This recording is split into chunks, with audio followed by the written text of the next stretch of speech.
They long for what's being lost, the ability to publicly question officials at committee hearings, to chat across the aisle, to speak from the House and Senate floor for all of America, and history, to hear. Congress wants its voice back. With no real plan to reopen Capitol Hill anytime soon, the coronavirus shutdown poses an existential crisis that's pushing Congress ever so reluctantly toward the 21st century option of remote legislating from home. It's the ability to be an equal branch of government, said Rep. Katie Porter, a freshman Democrat from California. Divisions are fierce, but so too is the sense of what is being lost. Every day lawmakers shelter at home, their public role is being visibly diminished. While they are approving record sums of virus aid, they are ceding authority to oversee the effort and tackle next steps. It's an imbalance of power for all to see. President Donald Trump's daily public briefings without robust response from Capitol Hill, though there have been discussions within the White House about changing the format of the briefings to curtail his role.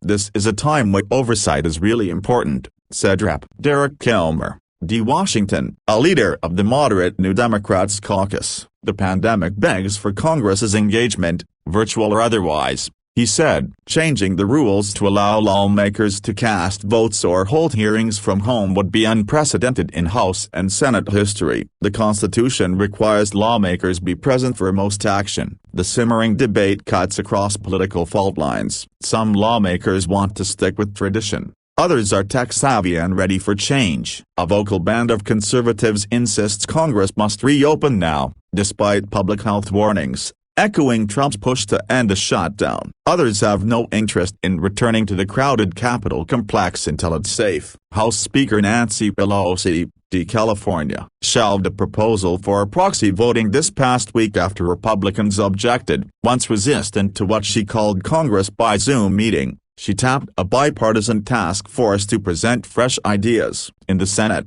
Majority Leader Mitch McConnell, RK, rejected a GOP remote vote proposal. He expects Congress to return May 4, as planned. The reluctance to change is leaving the legislative branch behind after even the tradition-bound Supreme Court announced it would hear oral arguments by teleconference as stay-home rules reorder civic life.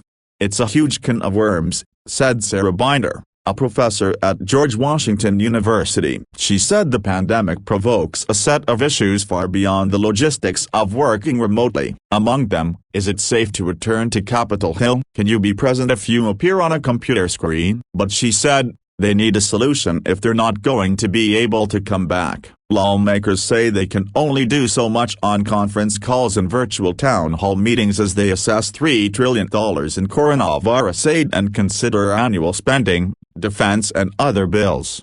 While the 100 senators can usually command attention on their own, the 435 rank-and-file House members have a harder time being heard. One prime opportunity is time allotted to lawmakers at committee hearings. It may be just 5 minutes on C-SPAN, but for members of Congress, the committee means everything. It's their chance to make a difference. Porter knows firsthand what's being lost with Congress away. As the pandemic emerged, she wrote a letter asking the Centers for Disease Control and Prevention to provide free virus testing as countries scramble to slow the spread of COVID-19.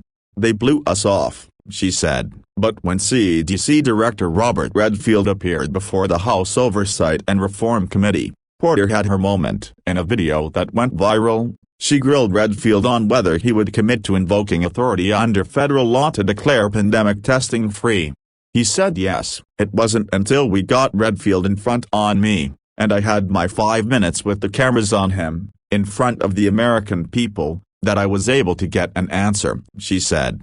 But, under House rules, committees usually need members to be physically present to meet. While several committees have been conducting briefing calls with key administration officials, it's mostly out of public view. The House Small Business Committee confirmed a private call this past week with the head of the Small Business Administration running the coronavirus paycheck program. The Appropriations Committee held one with Agricultural Secretary Sonny Perdue. Treasury Secretary Stephen Mnuchin has had calls with other committees. The House Oversight and Reform Committee was set for a briefing with the Census Bureau's director about curtailing the 2020 population count during the pandemic. It's a crucial conversation with billions of federal dollars at stake, but the public could not watch. Still, some say the only way for Congress to act is for lawmakers to return to Washington during the pandemic. Conservative House Freedom Caucus members rallied this past week to reopen the Capitol. Key GOP senators agree. If COVID-19 requires Congress to act,